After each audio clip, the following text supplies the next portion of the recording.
Year 8 with Landon. I brought him soup at his office. Outside his office door, I overheard him talking to a friend. I'm tired of him, he's older and boring. I haven't loved him in a long time.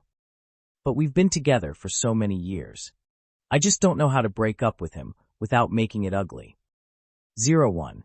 Landon's tone was casual, but I could still hear the frustration and bitterness behind it. The guy across from him laughed, his voice lazy and smug. I recognized it. It was one of Landon's regular drinking buddies. Your man's all about saving face. Just tell him the spark is gone and you need a break. He'll agree. Trust me. Yeah. Landon sounded unsure. Come on. You're both guys. It's not like there's any legal strings attached. If the love is gone, what's the point of staying together? The man wasn't finished. He leaned in like he was giving some kind of advice. Also, cool it with parading that other guy around. If he finds out, it won't end well for you. Sure, he's down on his luck now. But don't forget, old ships still have rusty nails. He's not someone to mess with. Their voices kept going, but I couldn't hear another word. The truth was, I'd already sensed something wasn't right. About 6 months ago, Landon stopped letting me near his phone. His business trips and late nights got more frequent. He always had some reason not to come home. I don't know if it was naivety or pride, but I chose to believe he was just going through a rough patch. I thought this was just a phase in our 8-year relationship, so I stayed quiet and tried to hold us together in silence. But now I finally understood. His distance and coldness weren't because he felt guilty for cheating. It was because he was slowly using emotional detachment to force me to break up with him. I took a deep breath, pulled my hand away from the doorknob, and turned to leave the company building. 02. As I stepped out of the office building, I looked up. The sky was dark and heavy. It was about to rain. I should have driven today. No, what I really shouldn't have done was come here at all. I bought a cheap umbrella at a nearby convenience store. The moment I stepped onto the street, the rain started falling.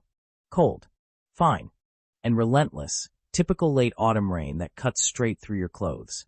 I held the clear plastic umbrella and walked all the way back home. The moment I opened the door, I felt like I couldn't breathe. Landon's presence was everywhere in this apartment. We'd lived here together for 8 years. 8 years. That's a long time. I tore off my coat in frustration, took a hot shower, and flopped into bed without even bothering to put on pajamas. The rain outside kept falling, endless, chaotic.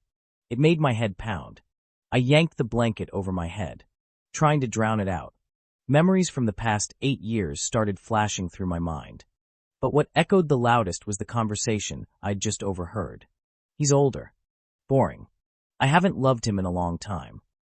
I just don't know how to break up with him gracefully. That other guy. 03. When I woke up, it was already dark. The only light in the room came from the bedside lamp. Landon was sitting next to me, his eyes downcast as his hand brushed against my forehead. You've got a fever, he said, a trace of concern in his voice. Did you get caught in the rain? I nodded and tried to bury my face under the blanket, but he stopped me. Take your meds first. Then you can sleep. He fed me a few pills, then held a glass of warm water to my lips. My head was pounding, my throat dry and scratchy. I drank most of the water, still half conscious. Once I felt a little clearer, I gently pushed his hand away and closed my eyes again. Landon sat quietly, watching me for a while. When he realized I wasn't going to respond, he got up to shower.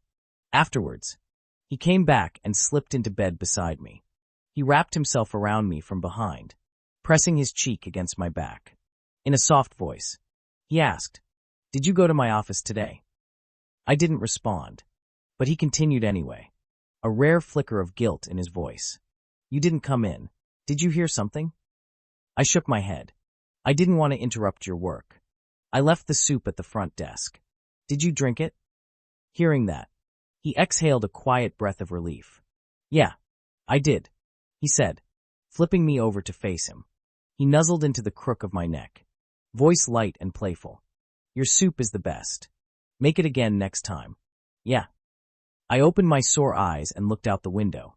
The night was pitch black, humid, heavy, like something wild was trapped outside. just waiting to break in. Just like before. I reached around and hugged him back. Pressed a kiss to the top of his head. I said, "Sure." But deep down, I knew there wouldn't be a next time. Landon, there's no next time for us anymore. 04. The next morning, I woke to soft daylight. Landon was already gone. On the nightstand, he'd left some fever meds, a glass of water long gone cold, and a note. "Bro, I'm going to City A for 5 days. Take care of yourself while I'm gone. I'll bring you a present when I'm back." At the end, he'd drawn a little sun, just like he always used to. It reminded me of the first time we met. 10 years ago. Landon was an orphan. His parents died when he was young, and he grew up in a local welfare home. The director of the home was a close family friend, practically like an uncle to me. He always said Landon was smart and well-behaved. When Landon got accepted into a university in my city, the director called and asked me to look after him. Before meeting him, I was worried. I'd heard about his childhood, how he witnessed his parents' death at age 5, and went through a long period of trauma and mutism. I thought he'd be fragile, sensitive, but when I met him in person, he was nothing like I imagined. We first met at the train station.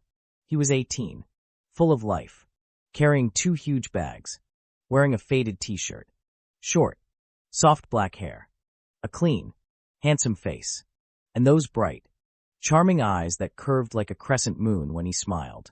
The moment he saw me, he called out, loud and cheerful, "Hey, bro." I drove him to his university. After we finished the registration stuff, it was lunchtime. I took him to a nearby Western restaurant. He'd never had Western food before.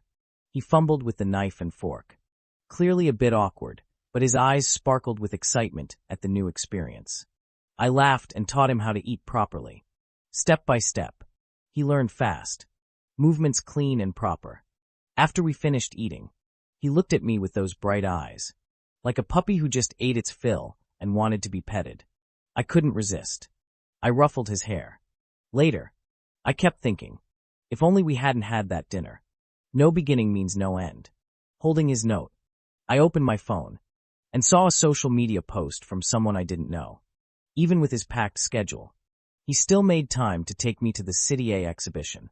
Love really can overcome anything.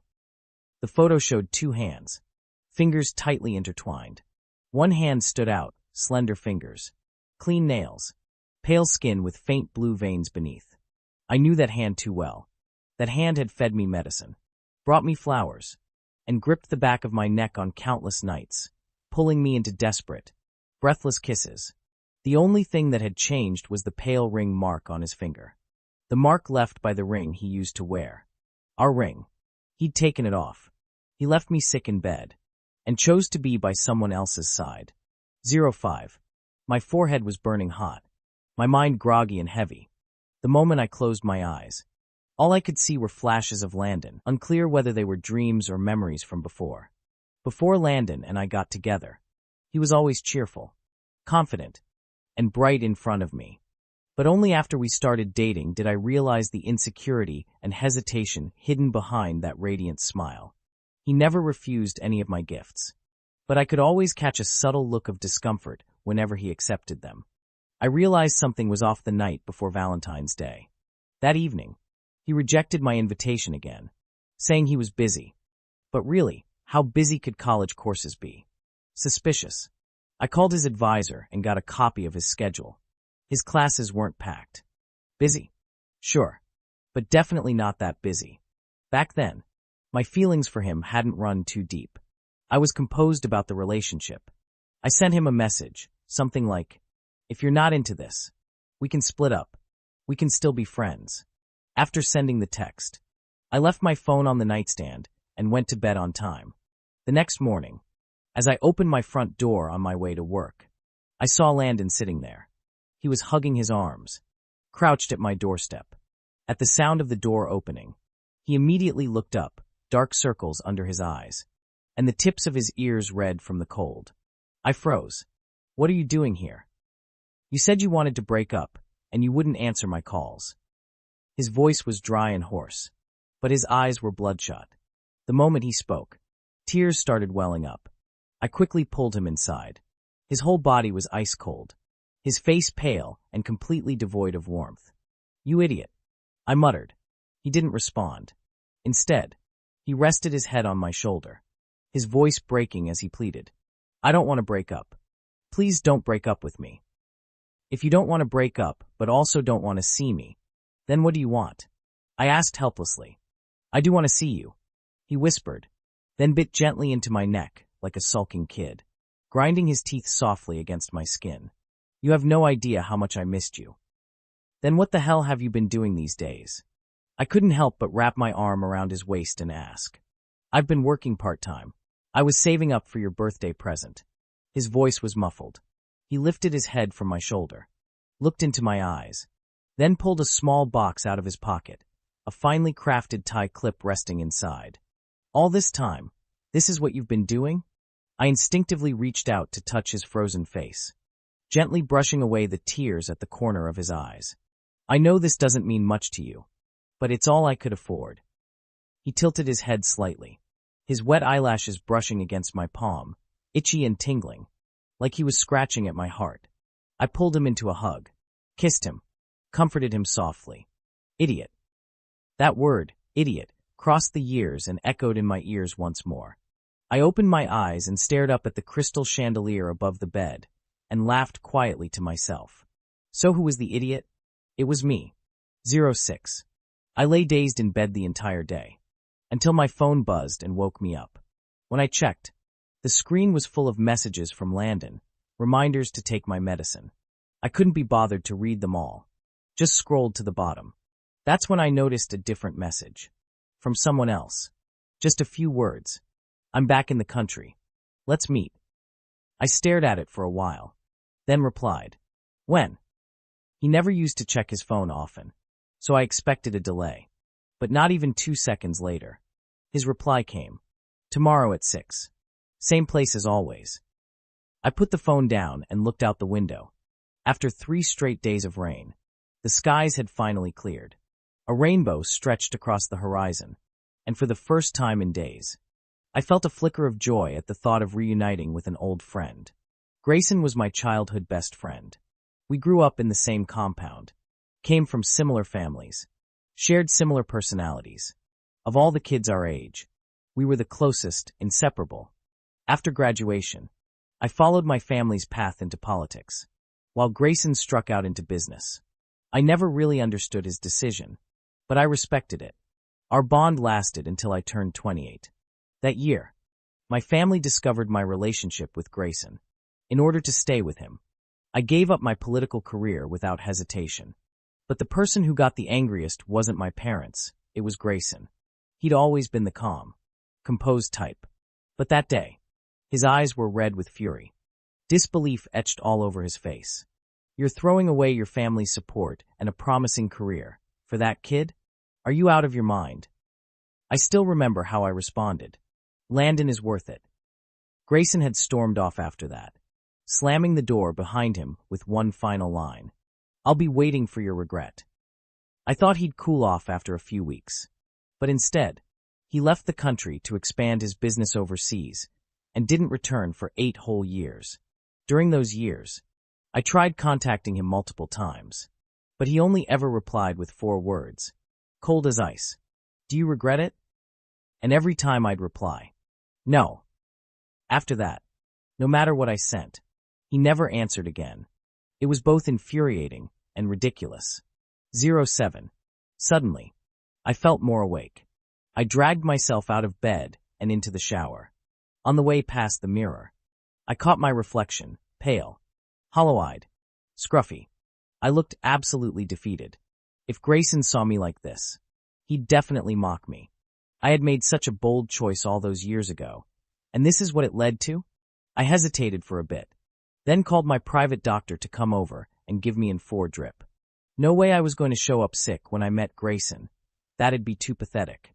After an entire night on the 4, the fever finally subsided. As dawn broke, I looked out the window at the pale morning sky. Still hours until our meeting. I dozed off again for a while and woke up feeling completely refreshed.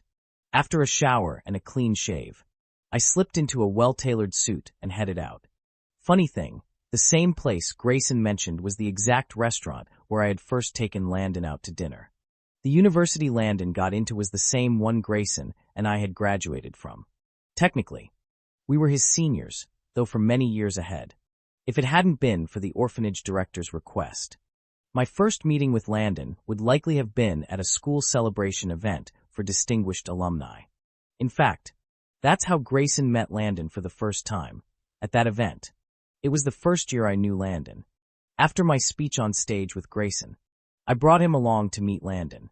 Landon was as polite as ever, calling Grayson brother, with a smile and offering a handshake. Grayson didn't even move, just nodded curtly. Afterward, the three of us went to the same Western restaurant. When Grayson realized I often brought Landon here, his face immediately darkened with fury. From that day on, we never came back here together. Until now. Grayson sat across from me. Time hadn't left many marks on his face. He still looked like the man in my memories, though his gaze had grown more brooding. You've lost weight. He stared at me for a long moment before speaking. Have I?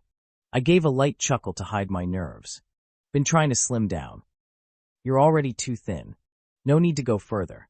He slid his plate of steak toward me, replacing mine. Eat more. I nodded and accepted his familiar care without a second thought. But after days of barely eating, my stomach was completely empty. The moment that steak hit my tongue, I felt an overwhelming wave of nausea. My mouth filled with saliva, and I nearly gagged. Weston, what's wrong? Grayson rushed over to support me, gently patting my back to help me breathe. I'm fine, just feeling a bit queasy. I leaned against him, trying to calm his worry. It's no big deal. Just as Grayson was about to respond, a cold, furious voice cut through the air. What do you think you're doing? 08. I looked up and immediately saw Landon. He was standing not far from us, next to a pale-skinned young man. They were wearing matching coats in different colors. If you ignored the fierce glare in Landon's eyes, they looked like a well-matched couple. Landon? Grayson was quicker to speak than I was.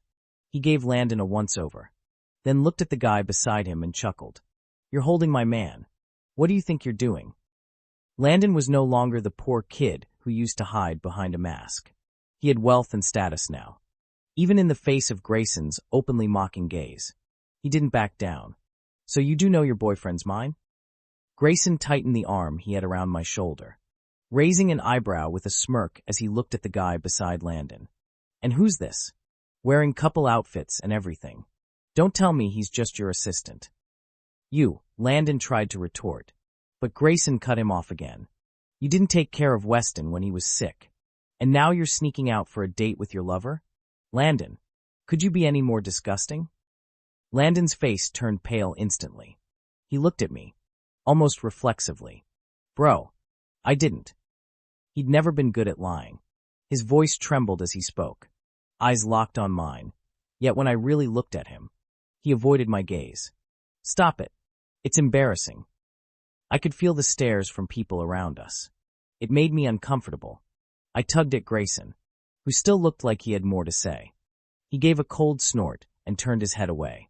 Landon walked over in a few quick steps and crouched down in front of me, tilting his head up to look at me. His eyes dipped slightly, then lifted again, a faint pink tinge in the corners. Let's go home. Okay. I looked down at his face and suddenly remembered the way he used to be back in college. Whenever he pissed me off, he'd pull this exact move. He knew I could never stand to see him looking so pitiful. For a moment, I really wanted to ruffle his hair like I used to. But when I lifted my hand and saw how perfectly styled his mousse-set hair was, I let it drop back down. We haven't even finished dinner.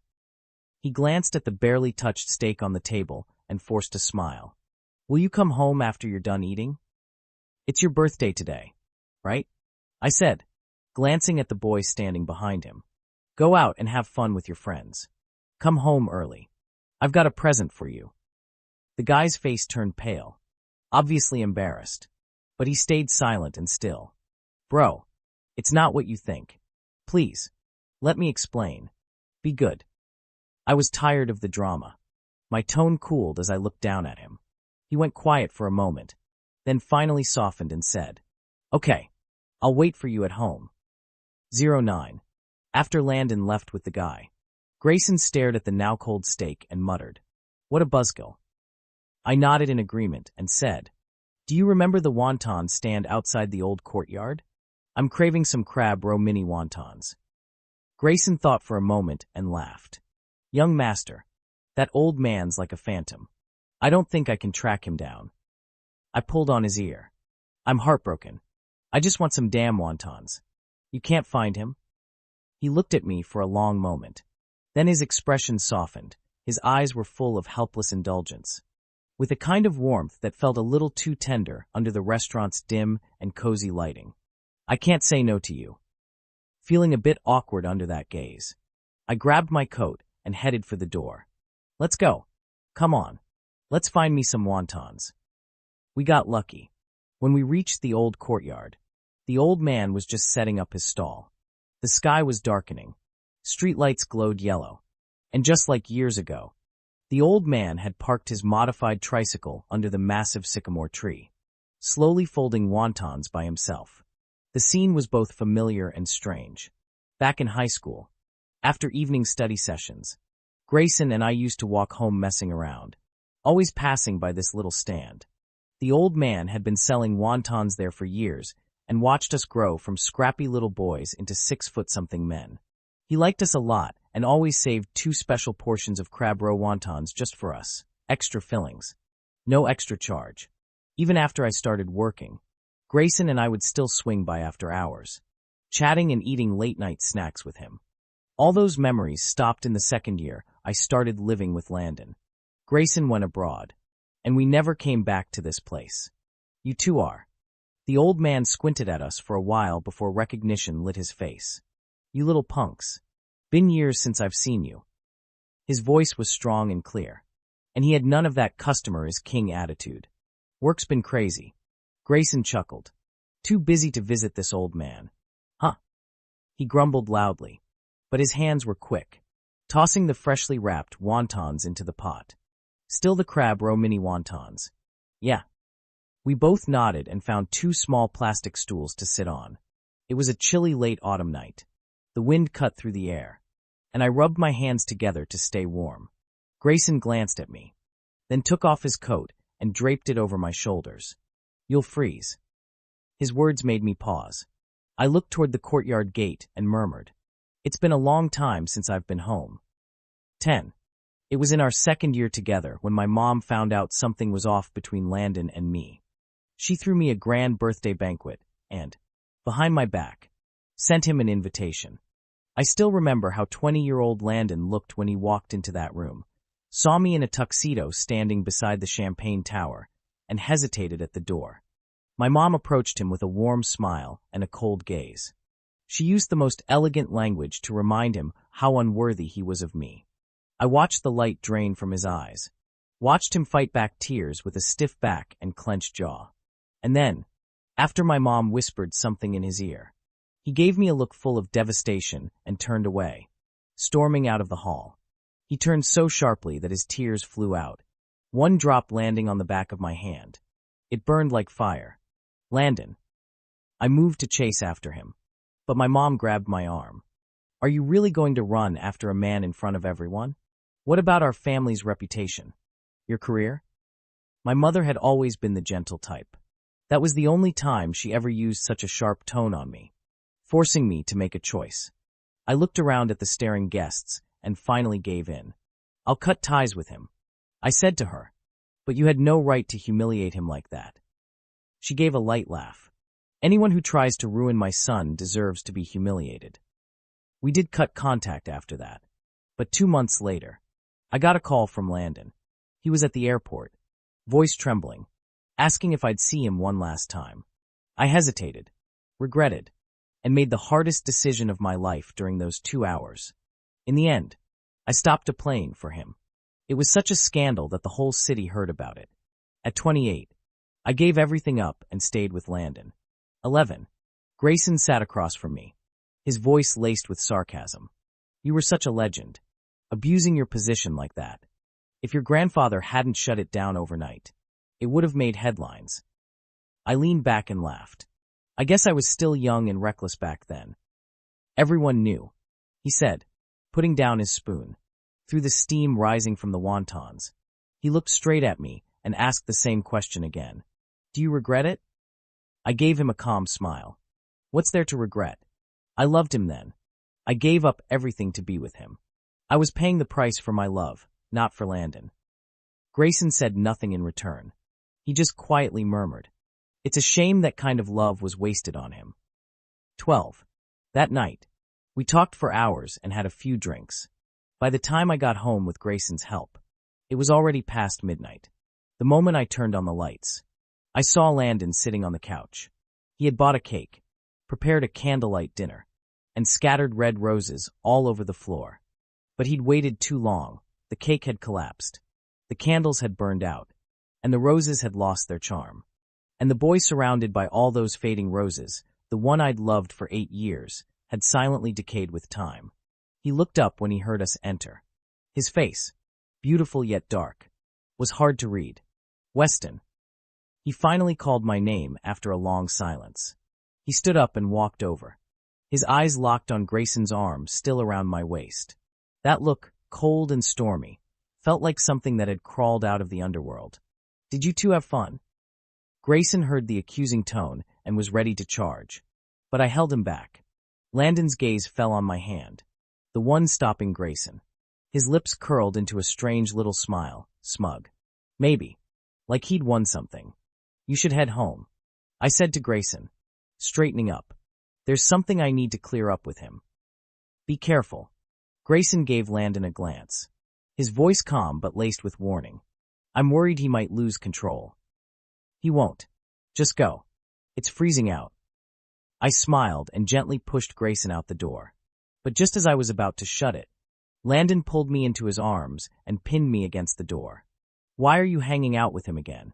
You know it makes me jealous. His voice, half sulking and half desperate, made me sneer. Oh yeah, then what about you and that boy today? Seemed pretty cozy, celebrating your birthday together. He stiffened, clearly panicked. His arms wrapped around my waist like he was afraid I'd disappear. We're just friends. If you don't like it, I won't see him again. Please don't be mad. Please forgive me. Just this once. It's been 8 years. Weston, can't you forgive me this time? His voice was rough, his breathing ragged. It all made me feel tired. You remember it's been 8 years. Huh? Did that cross your mind when you betrayed me? He suddenly looked like he remembered something. Carefully, he cupped my face and forced me to look at him. His tears fell one by one onto my cheek, and the desperation in his eyes reminded me of the early days, when we first fell in love. That day, you were outside the office, weren't you? You heard everything, didn't you? Yeah, I heard it all. I let out a bitter laugh and repeated the words that had haunted me every night since. Too old. Boring. I haven't loved him in a long time. The words came from his mouth. But now, he looked more devastated hearing them than I did that day. I hadn't even finished before he slapped a hand over my mouth. He buried his face into my neck, his warm tears trailing down my skin as he begged me, incoherent, to stop. How could I not love you? Weston, how could you believe that I didn't? That twisted logic made my blood boil. I shoved him away. He hit the cabinet by the door, knocking a vase to the ground. The porcelain shattered, and shards cut into his back. Blood splattered on the floor in jagged patterns. Why wouldn't I believe it? Landon, you said every word yourself. You keep talking about our 8 years like they still mean something, but you're the one who broke them. I looked down at him, my voice cold even to my own ears. Landon, I told you from the beginning, I don't tolerate betrayal, emotional or physical. I noticed the signs 6 months ago, but I didn't say anything. I swallowed it down because it was you. You were the only one I ever truly loved. The only one I gave everything to. I gave you so many chances. You said you needed just one, but I'd already given you 100. I took a deep breath, every word scraping like glass in my throat. Landon, let's end this on a clean note. He scrambled forward, clutching my ankle, crying so hard it hurt to hear. Please don't leave me. I'm begging you. Weston. Don't go, don't leave me. I was drained. I could only laugh. He was the one who asked to end things with dignity. But now, here he was, a sobbing mess, unwilling to let go. I crouched down, gently wiping his tears with my fingers. Be good. But it was like he couldn't hear anymore. He just shook his head, his pale face slick with cold sweat. The light in his eyes shattered. He looked so pitiful I almost softened. But then I glanced behind him. The wind had picked up, and a storm was brewing outside. It swept through the open window, twisting the white curtains into eerie shapes. That balcony had seen everything, our laughter, our promises, the fireworks we watched in each other's arms, the ring he placed on my finger, the vows he whispered of forever. But in the last 6 months, all I did there was wait. There were nights I saw his car parked downstairs. Yet he never came up. He chose to sit alone in his car instead of facing me. I waited upstairs. He waited it out in the car. In the end, all I got was the trail of exhaust fumes and a text about working late. I've always lived calculating every step, weighing pros and cons. I don't make mistakes. Except for him. For him. I came out, left my family, gave up my future. And over the past 6 months, I lowered my standards again and again, loved him until it became humiliating. Images of our 8 years together flashed through my mind. And finally, the last scene froze at that office door. Landon, I can't be with you anymore. You're like leftover food. Maybe it was great once, but now, I just force it down. And you know I never eat leftovers. One by one, I pried his fingers off my ankle, opened the door, and walked out. 13. The moment I stepped out, I saw Grayson standing by the elevator. He looked up, and when our eyes met, the frown on his face slowly faded. He let out a long breath and walked toward me. You're still here? I asked. I didn't want you getting hurt. He replied softly, then added, or soft. I patted my chest and chuckled. After being hurt for half a year, my heart's grown tougher than steel. He glanced at me with a strange look, quickly turned away, and then casually slung an arm over my shoulder, guiding me to the elevator. Come on, let's go home. I went with Grayson to his bachelor pad. He'd bought it years ago. Before I got together with Landon, I used to hang out here all the time. Back then, we were young and full of dreams. I used to believe love would always be beautiful and true. Now, heartbroken and exhausted, I stared out the window at the endless stream of cars. After everything, I'm still alone. He took the bottle from my hand, his gaze lingering on me under the dim light, heavy with something unspoken. Weston, what if we just settled for each other? I froze, then reached up and covered his eyes with my hand, blocking the heat of his stare. Grayson, I don't settle. He held my wrist, brushing against my palm, then exhaled deeply and said, Kidding. Don't take it seriously. I spent 3 days drinking myself into oblivion at Grayson's place.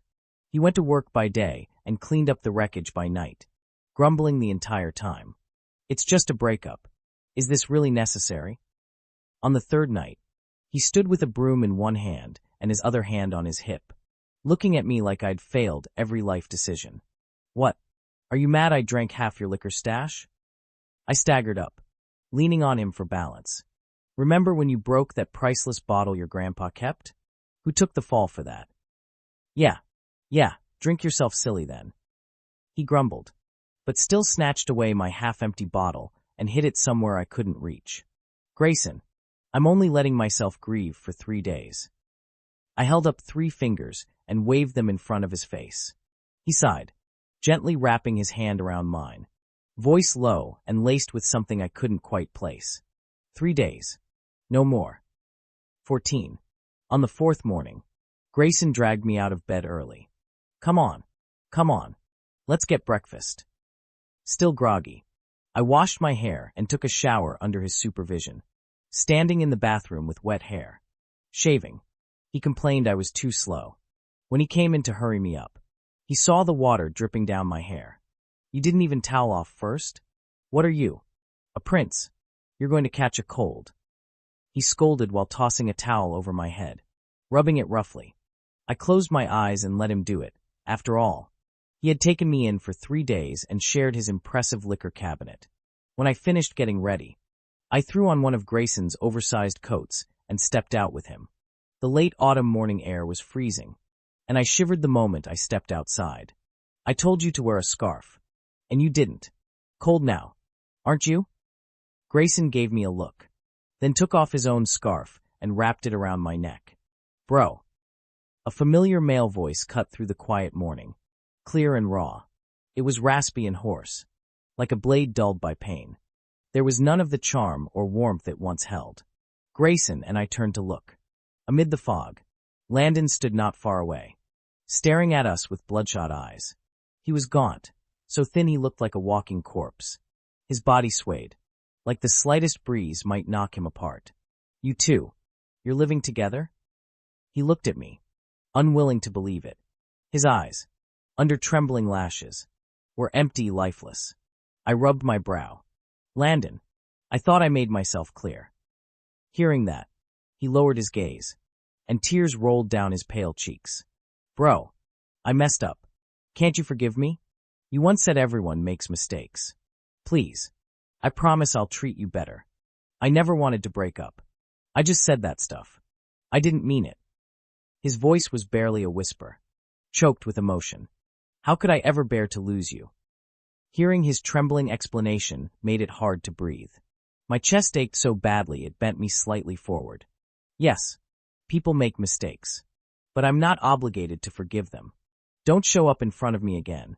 Landon, if you keep clinging to me like this, I'll make sure both you and your company pay the price. He let out a bitter laugh, lifting his head to look at me with bloodshot eyes. My company? You think I care about that? I built that company, worked day and night, just so I could be worthy of you. If crushing it will make you feel better, go ahead. I don't care anymore. He sounded like a child throwing a tantrum after being denied a toy. I suddenly felt tired of this act, tired of the illusion. So I tore off the last bit of pretense between us. You call your company worthless now.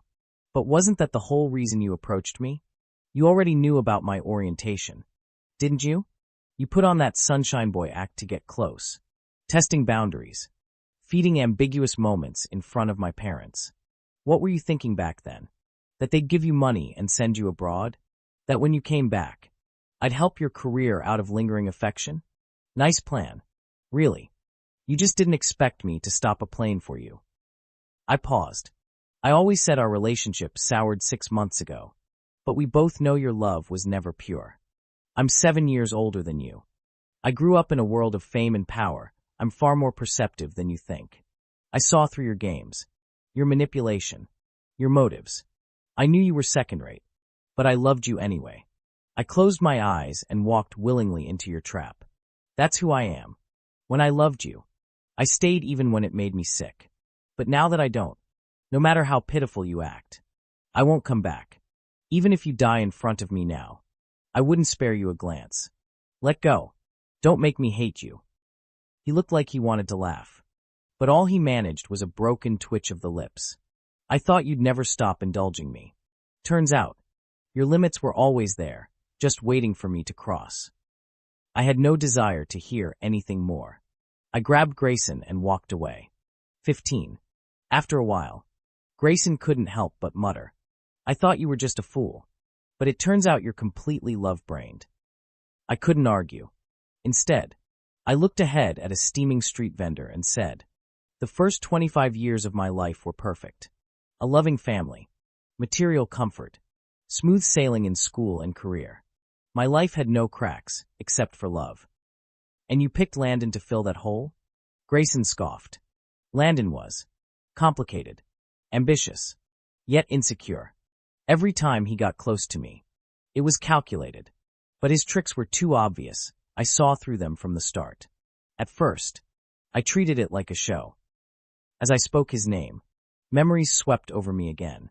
1 year, I followed protocol and offended a local thug. He didn't care about my background and sent some lowlifes to corner me in an alley. They even brought a trunk for my body. Just when I thought I was done for, Landon showed up. He could have run, pretended he never saw. But he rushed in instead, shielding me with his own body. He got beaten to a pulp, cracked ribs, deep scars. The doctor said if he'd arrived a few minutes later, it might have been too late. I still remember that night. He clutched me tight, coughing blood, whispering, "Don't be scared." He thought he only schemed against me. But I saw through his bad acting and caught a glimpse of something burning underneath, something so intense it scorched me. He always loved me, more than he realized. He was just too stupid to know it. So I waited, hoping he'd figure it out one day. Too bad my patience ran out much sooner than I thought.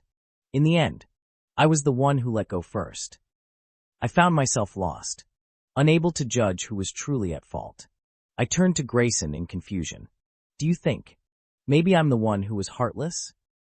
Grayson gripped my trembling hand, guiding me forward. "You're not inside his head.